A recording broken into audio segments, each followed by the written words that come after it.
Who Dat Nation? What is it? Is your boy Who Dat Davis here for you, coming to you live once again with the co-host that is Nicole from at It's Nicole Ho on Twitter. If you guys don't know, you will know that over here we bleed black and gold until we are dead and cold. And before anybody asks in the comment section, yes, I am wearing it. I am wearing a jacket because it is cold as hell in my room and the heater is broken, but it's okay. No, I am not turning off my fan. That fan stays on for however long I want it to stay on because I am a guy that loves my fan. So leave me alone. All right. I'm adjusted. Now that's how I'm doing today. Nicole, how are you doing today? I'm tired. That's it. Just I'm tired. Had a long extremely day. tired. Had a long day. Very long day. As we all do, I'm pretty sure. But thank you to everybody that is filing in. The last saying, Jerry Poor, he's congratulating me on my article. Oh, yeah, Nicole, did you? I didn't tell you yet. I am now a publisher for League of Justice. I am now a writer. Your boy moving up in the world. I got my first article That's published dope. already. Yes, ma'am. Feeling good about it too. That's dope. All right, but enough about me. We are here to talk about what's going on this week as the New Orleans Saints get ready to take on the Dallas Cowboys. And no, it's not going to be Trevor Simeon this time playing QB1. According to recent reports, Taysom Hill has been taking snaps with the ones and Trevor Simeon with the twos, which means it might be time for Taysom Hill to potentially come to the rescue. That is the main question and topic of the day. Is Taysom Hill going to be able to salvage what little there is left of this 2021 Saints season? Nicole, before I get into anything, your voice matters, as I said always. So you have the floor. Take it however long you want. What do you have to say about the situation or anything surrounding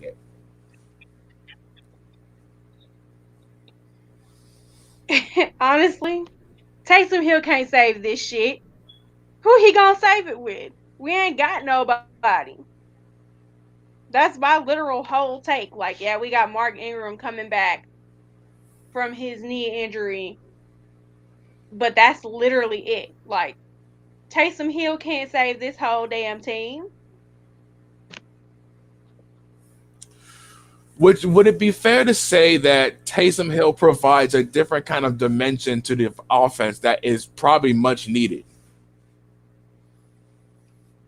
I mean, he does. I'll give him that. He does. He's a different type of quarterback from Trevor Simeon. He's the mobile quarterback. And as a person who prefers mobile quarterbacks, I love me some Dak Prescott, Jalen Hurts, those type of guys who aren't afraid to run. Um, it'll be different from Trevor Simeon, who just gets so comfortable in the pocket, he just doesn't like to move. So I think that right there might save some plays and might get some points on the board. But as far as bringing back this whole like the whole season, no, no. And I know Jameis Winston didn't have anybody either, and he went 5-2. But that's because Jameis Winston knew how to make shit work. Jameis Winston was a QB1 from day one, unlike Taysom Hill, which reprises a different role from this. Taysom Hill is a Swiss Army knife. He can do whatever we need him to do. He's never been QB1 material like Jameis Winston. The last saying is one of the biggest advocates for Taysom Hill on this side of the internet. So it's understandable that he's here for the defense. But I can also understand his point too. I talked to him last night on Hoodie Jube's channel. And I can understand why the Saints are going in the direction of Taysom Hill. It is a very, very sorely needed change because the Saints are trash when it comes to scoring points in the first few quarters. But they are, for some reason, the best fourth quarter team over the last four games. And most of that is due to the fact that the defense of opposing teams play prevent and they slack off, giving Trevor Simeon all the underneath stuff, making them go the full length of the field just to score points. So, Nicole, so you're not sold on Taysom Hill being able to provide a spark for this offense, and I can understand that. My question to you is, what does Taysom Hill need to show you to really win you over as a okay, maybe he can do something with this offense? What does he need to show you? It's not that Taysom Hill hasn't won me over with him being a quarterback, because he has. Taysom Hill is a saint. He's proven he can be quarterback one. He just needs to be better with his decisions in a timely manner and his ball security. If you're going to run, don't wait until you get 20 yards back in the pocket to decide to run. That's like my main issue with that and ball security. He just needs to have better decisions and better ball security for me. Timely decisions is something I can agree with. And anybody that's a fan of Taysom Hill, you had to acknowledge that timely decisions is a thing that Taysom Hill has struggled with even during this 4 game stretch. He's deciding to stay in the pocket for whatever reason to try. I don't know who he's trying to prove to that he can be a pocket passer, but he doesn't need to prove anything to anybody except himself. He's a mobile quarterback. He has a violent run to his game. He needs to make the most of that. But I want to talk to you about the injuries Taysom Hill has had to deal with since last season. Not just the concussions. We've already talked in length about that, but a new injury he's been dealing with the last couple of weeks, and that's an injury in his foot called a plantar fascia injury. It was a partial tear.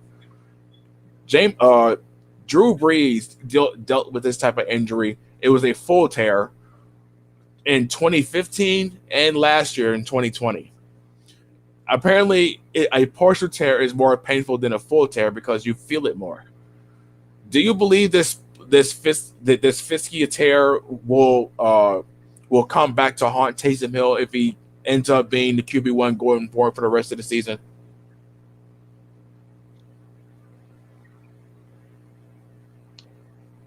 It really all depends on how our medical staff handles it.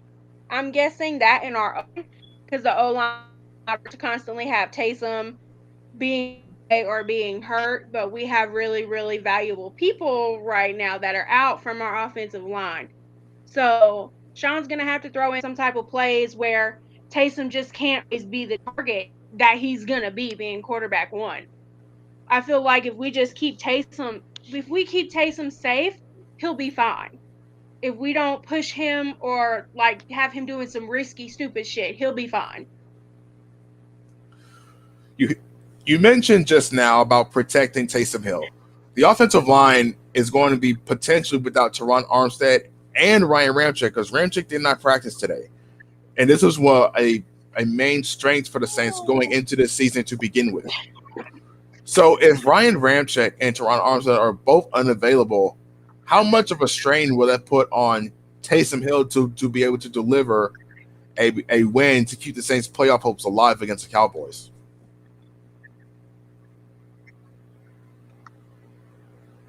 It's gonna suck.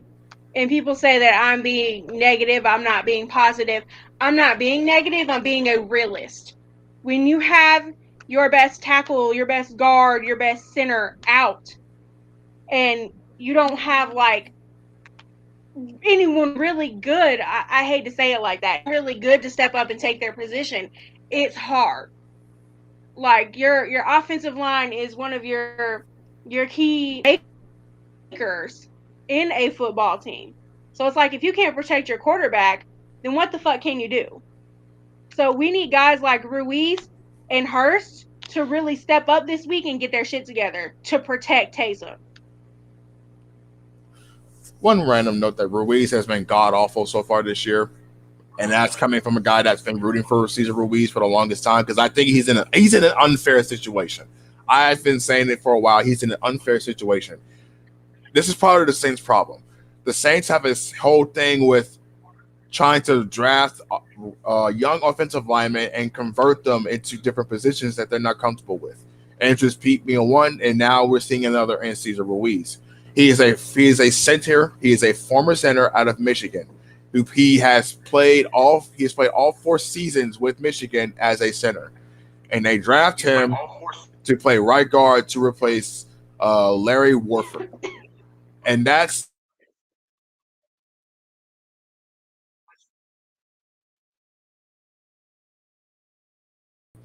they get comfortable. They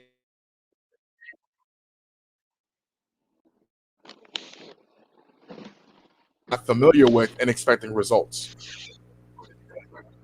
That all that being said, it is disappointing that how that he's still a professional athlete playing at the pro level, and he went into the season speaking about how he's very much more comfortable playing the right guard position as opposed to last year. So he has that hanging over his head. Same with Andrews Pete. We give Pete a lot of heat, a lot of flack for being on the ground, me included. I've been one of his biggest critics, but without Andrews Pete in the lineup, we've seen a lot more interior pressures from the left side A gap, and that's where Pete is normally responsible. He's not always he's not always the flashiest, but he has been effective, and it's we're starting to miss Andrews Pete at that position. Brock Martin is an undrafted guy that's playing multiple roles. That's not very ideal. So Taysom Hill's got an uphill battle if he's going to be without two of the best tackle combos in the NFL over the last 3 seasons. It's going to be unfair. But speaking of of trench duties, let's go. Let's take a little bit about the defense. The defensive line for the New Orleans Saints is going into hobbled. Tanner Passignon and Marcus Davenport not practicing again. Not practicing again today, which most likely means they're going to be listed as out against the Dallas Cowboys, which means a pass rush is going to be a little non-existent. So, what do the Saints need to do, in your opinion? That what do they need to do to try and compensate for the lack of defensive ends, the lack of edge rushers? It's gonna be tough. Going up against a quarterback like Dak Prescott, I hate to say it, he's one of the best fucking quarterbacks to ever do it to me. I've had a love for Dak Prescott since Mississippi State. Um, he really earned my respect. So it's gonna be hard because Dak is mobile. He can get his ball out quick. He can find his receivers, his backs. He can run. He can pass. I mean, we've seen him throw deep bombs the past few weeks. It's going to be rough. They're going to have to put pressure on Dak and Dak's O line. And that's going to be extremely hard with a quarterback like him who's comfortable doing every damn thing.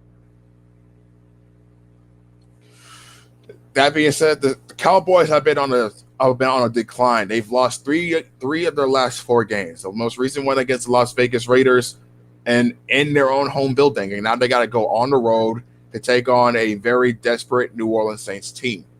They've lost a defensive lineman in Tristan Hill due to a post game altercation that resulted in a 2-game suspension.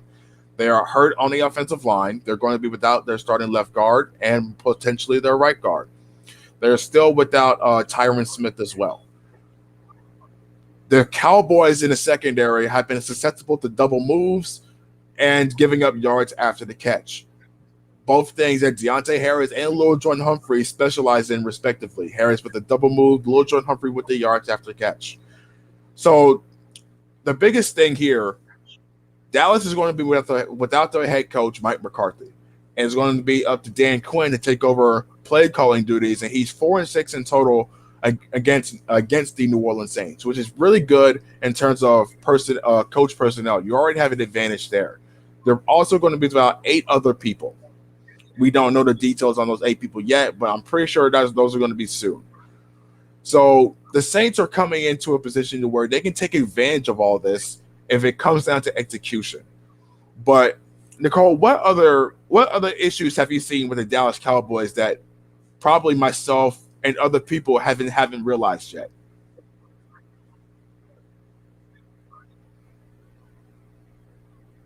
The play calling. Mike McCarthy has done extremely stupid shit in the past 3 or 4 games.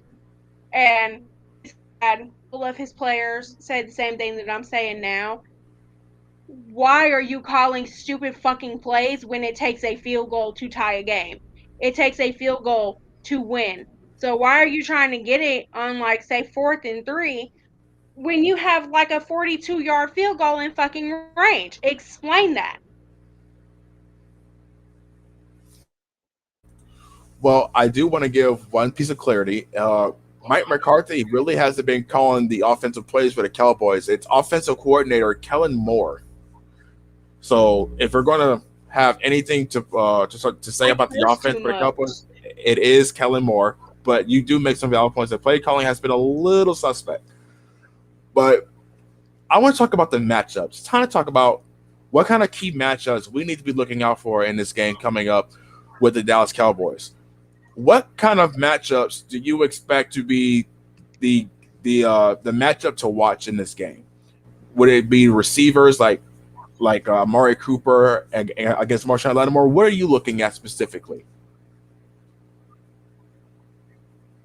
You know what Amari Cooper isn't even in the conversation for me because I'm extremely excited that CeeDee Lamb is coming back. So I want a CeeDee Lamb on Marshawn Lattimore. Let's get it. Let's give him a challenge since he wants to play like crap.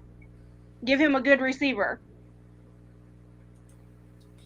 Before we get into any more, I want to address this comment here. Wallace Smith says he's cursed too much. Look, man, hold on, Nicole. I know you're probably going to want to address this, but let me get my piece out there. Wallace, I apologize if this isn't something that you're comfortable with, but we keep it real over here. Whether it be speaking in sailor tongues or not, this is us. What you see is what you get. Sometimes I got a sailor mouth. Nicole's not going to change how she talks for anybody.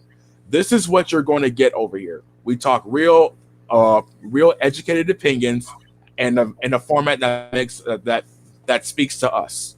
So if you're bothered by the fact that she curses too much, this isn't a platform for you. Like, it is what it is, my guy. Yeah, because it's no bias bullshit for me.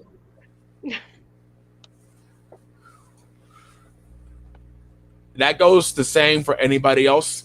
Like, we always just try to keep it real over here, even if it is profanity filled. Sometimes it be profanity filled days. Sometimes it be more wholesome days. But no matter what, you're just gonna see us talking football. And football is not just for kids, right? This platform right here. The videos I post, I literally list is not for kids for a specific reason. Even though sometimes I like to control what I say for professionalism's sake, but that's me. But Nicole is a different breed, and I respect the hell out of her for that. So if you're not comfortable with profanity talk, there are plenty of other platforms that I can recommend to you, like Big Q or Smokeless or my man Big Smokeless, Hoodie Juby. You got TJ Jones. You got other Saints platforms out there that are a little more I would say oriented in terms of how they speak. But if you want real opinions on real football without no kissing babies type of mentality, then this is the platform for you. I just don't want you to lose your show for too much Well, profanity. Wallace I just see. commented and said, yeah, I definitely yeah, respect that. I definitely okay. respect that. But there are much worse platforms out there than what you're hearing here, right? So we definitely don't try to make it completely curse or like completely full of curses or profanity stuff like that.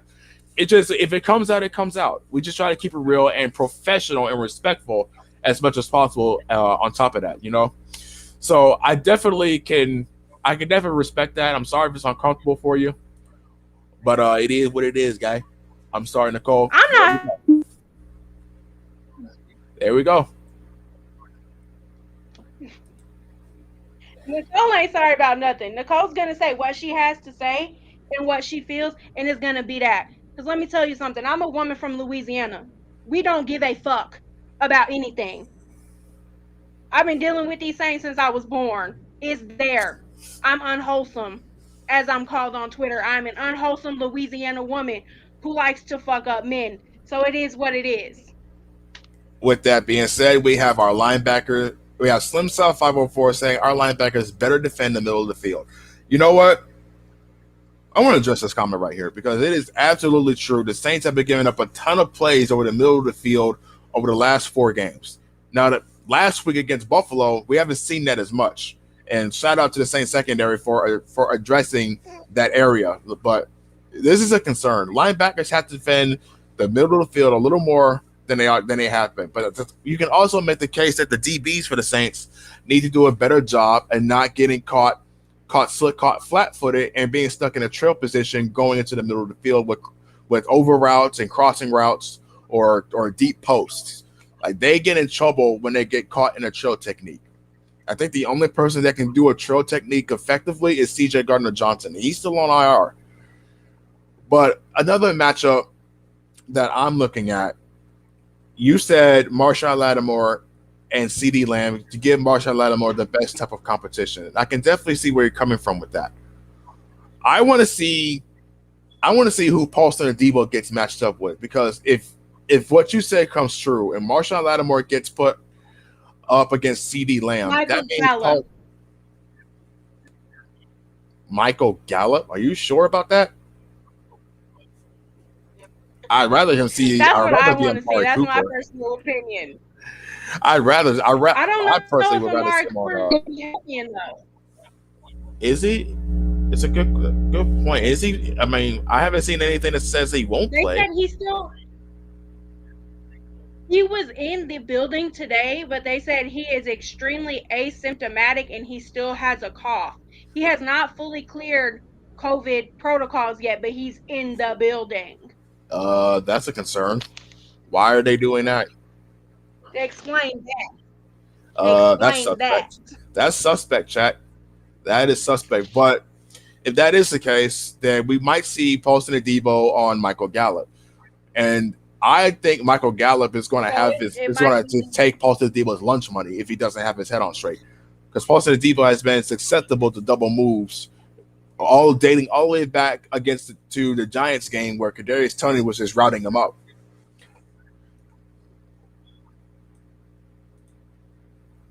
We got look, it's going to be the Brown, Gallup, and CeeDee Lamb show. We got Ghostface, the OG, the original. I really don't think Amari Cooper is going to clear. Well, hopefully that's the case, because we don't need any more COVID going around. We got more COVID positive cases going on around the league than I'm personally comfortable with. But we got Ghostface. What's going on, Ghostface? Glad to see you here. Glad that we can get you here in the chat. One of the originals here on the Black and Gold Breakdown podcast. She says, "Who that, Aaron, Nicole, and fam? Happy to see you here, bud." Saints on one saying Cowboys losing. This definitely has the makings of a Cowboys upset. I will say that. It remains to be seen if that ends up being the case. But the Cowboys are trending in the wrong direction, and the Saints are getting healthier. Alvin Kamara is back in practice. Mark Ingram's back. Got a couple, and Paulson and Debo is healthy. Taysom Hill is fully participating. If the Saints can get away with a win on Thursday, they'll be improving to 6-6, and they will reclaim the 7th seed. But speaking of the playoff picture, Nicole, I want to ask you, is it better for the Saints to go ahead and tank and get to a high draft pick in the 2022 draft, or do you believe the Saints still have the makings to make a playoff run if they manage to get in? I don't want to say we need to tank, but I'm not against that happening at this point. I mean, we're only a 5-win team right now out of a 17-game season, or 17-game season, which is fucking stupid, by the way. I don't want us to tank, but like at the same time, if we tank, we could really take someone good off the board. We could get us a Garrett Wilson, a Chris Olave, or the very, very good receiver if we tank. So it's hard for me. While I can respect that opinion, but do you believe that? Well, would it be fair to say? Let me put it this way: would it be fair to say that tanking would kind of discredit and turn away from the culture that the Saints locker room has been building up since the end of the 2016 season? It would, but part of it was on because Sean Payton knew that we had issues position-wise that he needed to address at the beginning of the season with the Michael Thomas situation. And with Michael Thomas being out for this season, they probably knew that one was going to happen too. I mean, that one just didn't jump out of fucking nowhere. You know, it didn't just sneak up. So it's like, for me, you knew that these things were happening and you chose to neglect the situation, and look at us now. Looks like you He got a chose to fan. say the words, "Oh, we like the guys who have in the building."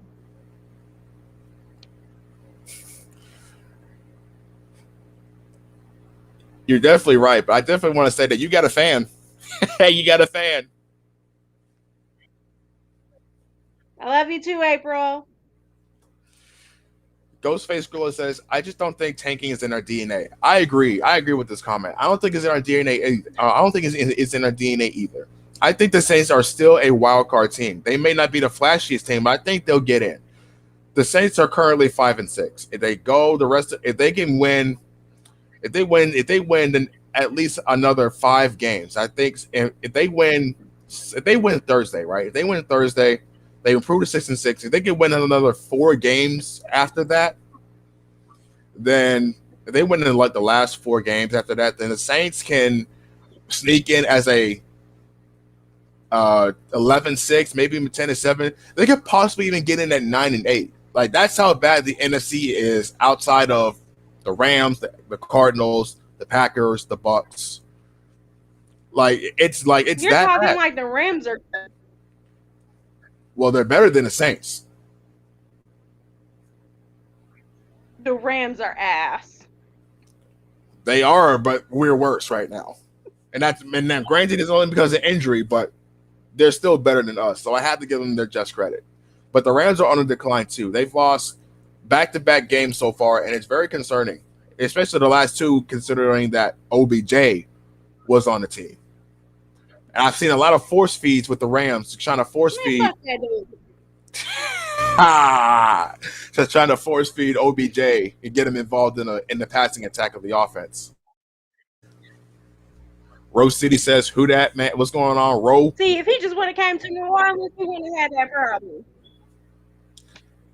Saints have a shot to make the wild card. Rams are trash, and Cowboys about to fall off. I will say, if the Saints find a way to beat the Cowboys on Thursday, then the Cowboys are definitely falling off and trending in the wrong direction. All the Saints need to do is get healthy and get hot at the right time. Because once you get into the playoffs, record doesn't matter. All you need to do is get a favorable. And currently, if the Saints get the 7th seed, they will be taking on, I believe it's the 4th seed, which I believe is Dallas right now. And that will be very telling. I think the defense of the Saints can handle the offense of the Cowboys. We'll see going forward here because this could be a wild card preview if everything goes right. But I definitely am on the board of not tanking. I don't get it. I don't like it. I've never liked it. Not since they've rebuilt the culture. Rams 0-3 with OBJ. Yikes. Like the football gods are cursing that dude, cursing that organization. All right, got one more question for you before we get up out of here. I am apologizing everybody because this is going to be a relatively short stream. I'm still on a free plan due to financial reasons. Nicole, what is your final takes and opinions? And let me end it by saying, what is your score prediction for Thursday night's game? Oh, God almighty.